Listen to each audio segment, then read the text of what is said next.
Nobody had ever asked Harold who he was. For 10 years he had been sitting on the same bench, coming and going at the same hours. But when the aircraft malfunctioned during the air show and thousands of people were in panic, Harold calmly stood up. "Leave this to me," he said, and everyone understood who he was. Welcome to Honor Stories. Before we begin this powerful story, tell us in the comments which city you're watching from today. And if you believe stories like this need to be heard, hit that subscribe button and help us keep these stories alive. The terminal building of Regional Airport carried more energy than usual that Saturday morning. It was the annual airshow day, and thousands of people had come to watch the acrobatic displays in the sky. Families had gathered in front of the terminal windows. Children were excitedly pointing at the aircraft. But the elderly man, Harold Richardson, sitting on the metal bench in the corner, was different from the others.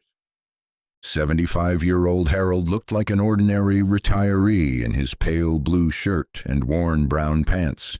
His gray hair was neatly combed and gentle lines marked his face.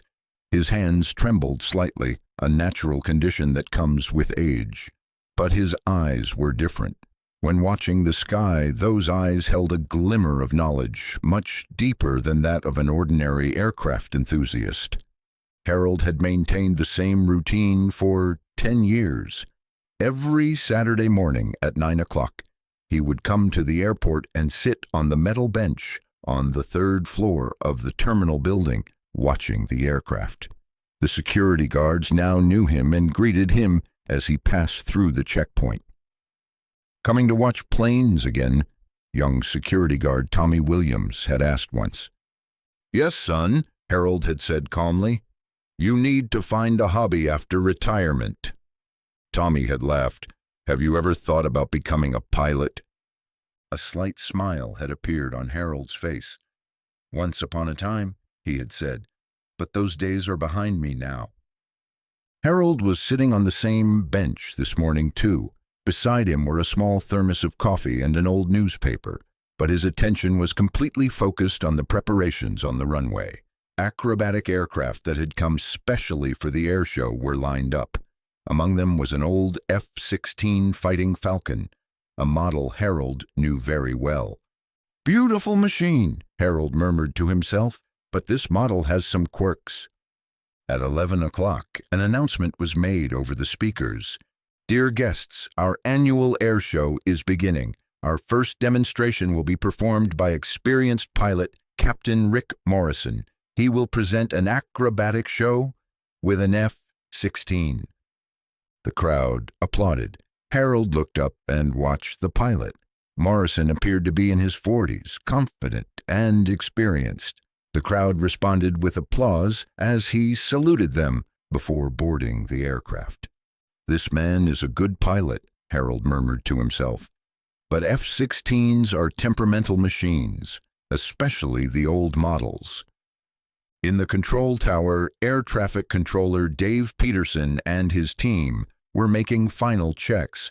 Peterson was an experienced controller with 20 years of experience. "Morrison, this is Tower," Peterson said over the radio. "Weather clear, winds light. You're cleared for demonstration." "Tower, Morrison here," the pilot replied. "Roger, cleared for demo, beginning pre-flight." The F-16 completed its warm-up laps on the runway and prepared for takeoff. Harold's experienced eye tracked every movement of the aircraft. Engine sound, wing position, pilot movements. Everything appeared normal. When the aircraft took off, the crowd cheered with enthusiasm. Morrison started with simple maneuvers, slow turns, low passes. Then he moved on to more complex acrobatic movements.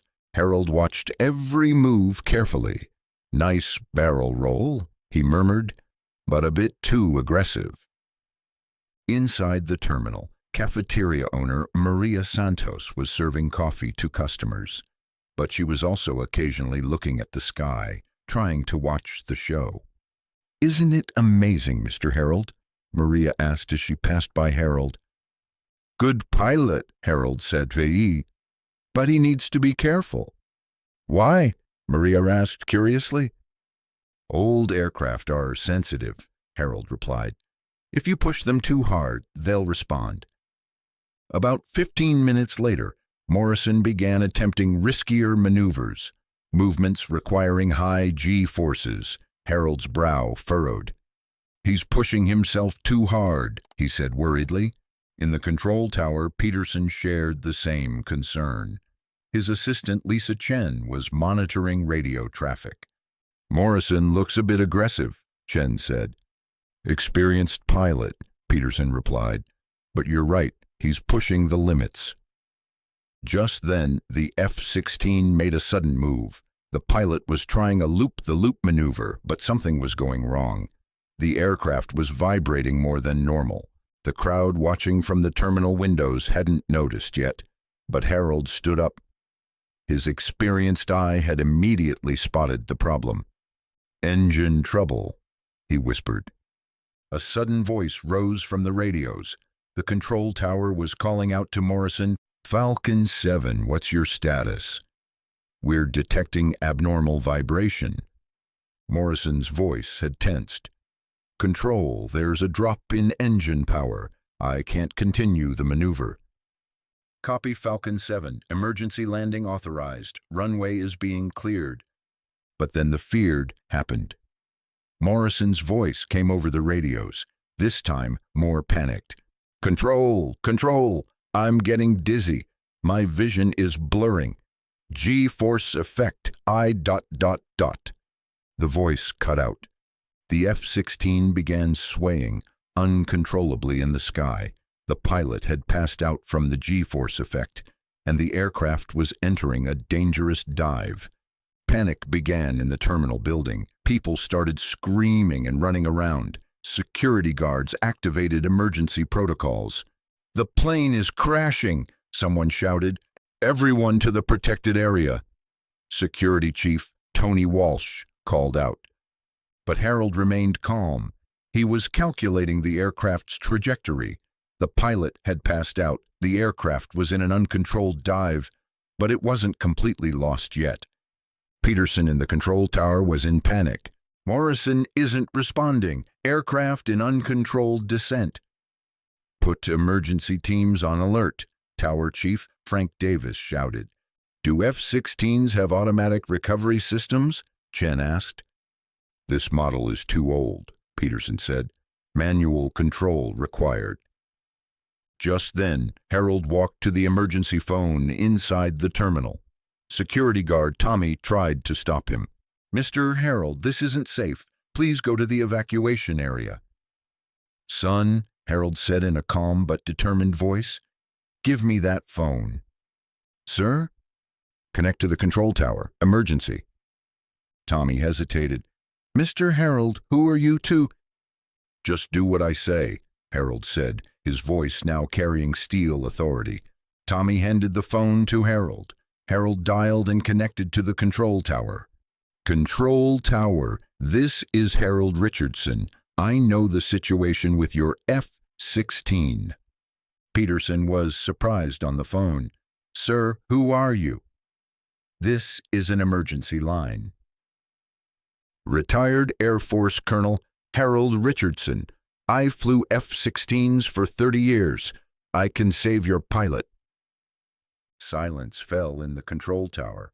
Then Peterson asked, Is this true? How can we verify your identity? There's no time, Harold said.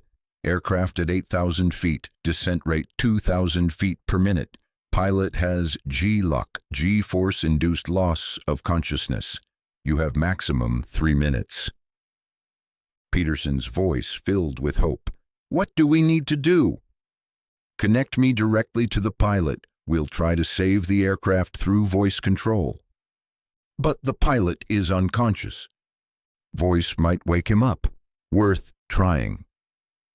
Peterson broke emergency protocol and connected Harold to the pilot frequency. Harold took the microphone. His voice was now a commander's voice. Clear, strong, authoritative. Morrison, can you hear me? Only static was heard on the radio. "Rick Morrison! Wake up, pilot! You didn't come here to die!" Harold's voice echoed throughout the terminal. Now everyone was listening to him. "Morrison, get into crouch position in the F-16.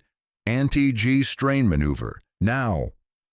A few seconds later, a weak voice came from the radio. I'm here." "Morrison, listen to me. You're pulling 4Gs. Breath control."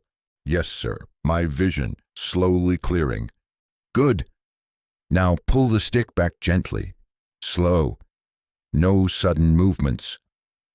The crowd watching from the terminal window saw the F-16's descent slowing. "Good job, Morrison. Now slowly increase throttle. We're regaining engine power." Engine responding."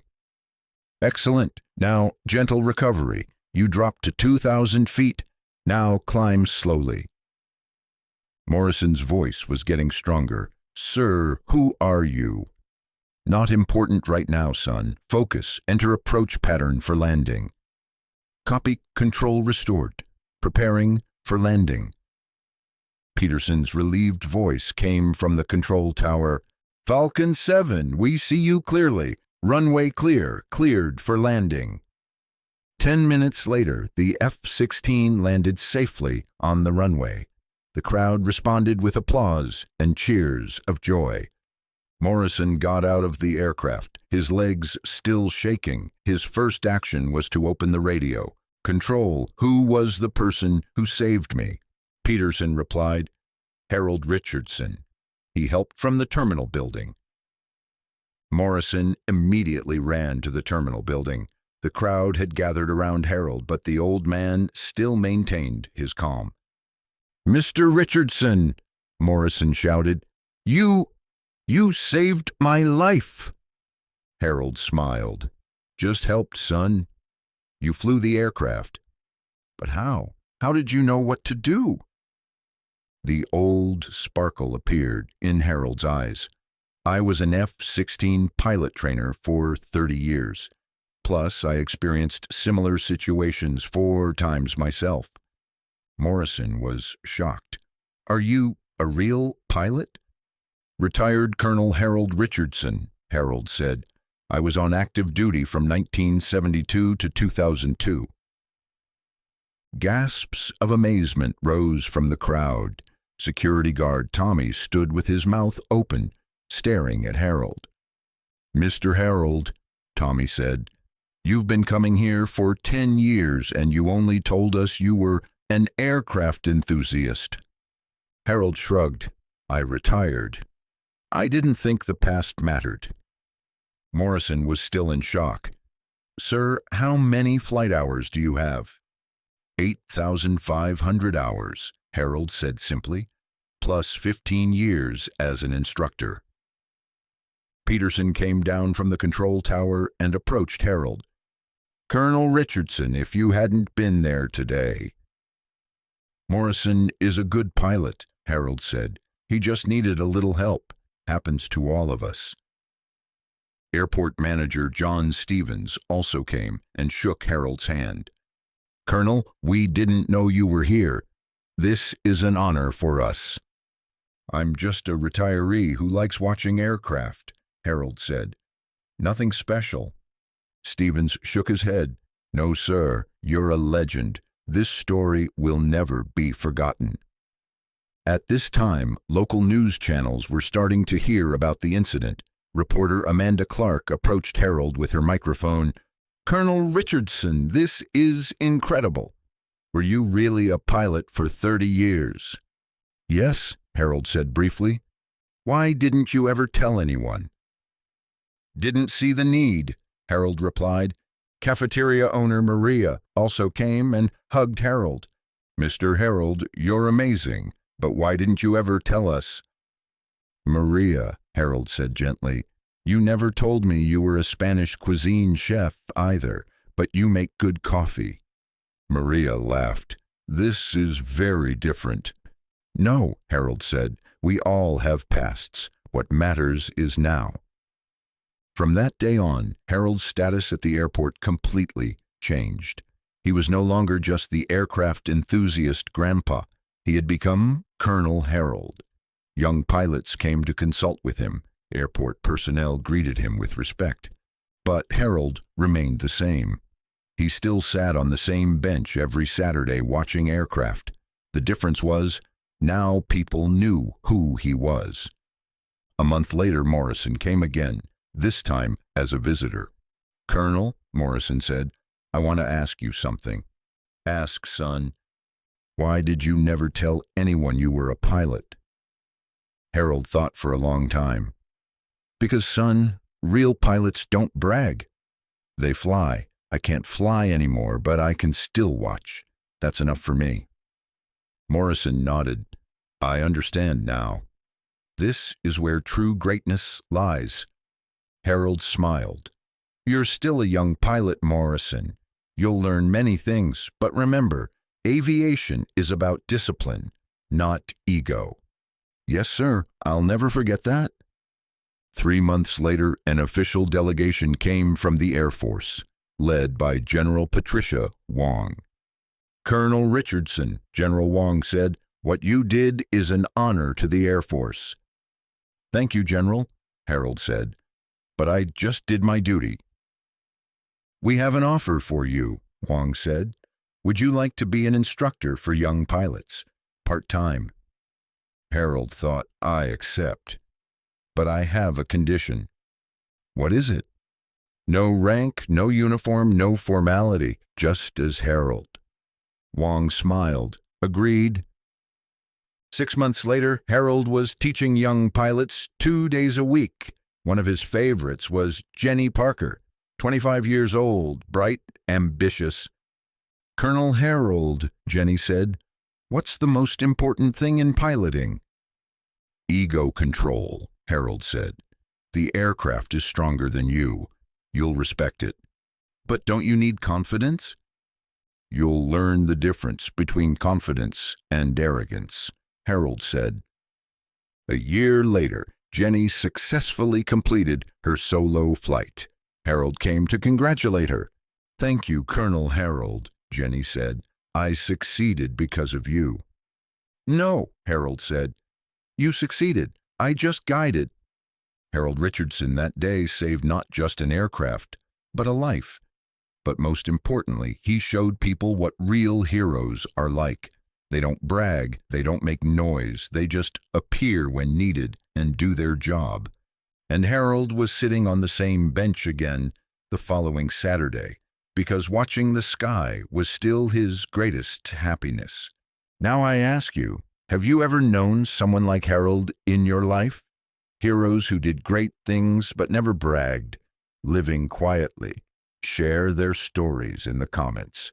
Subscribe to Honor Stories, because real heroism stories need to be heard. See you in the next story. And remember, sometimes the greatest heroes are the quietest ones.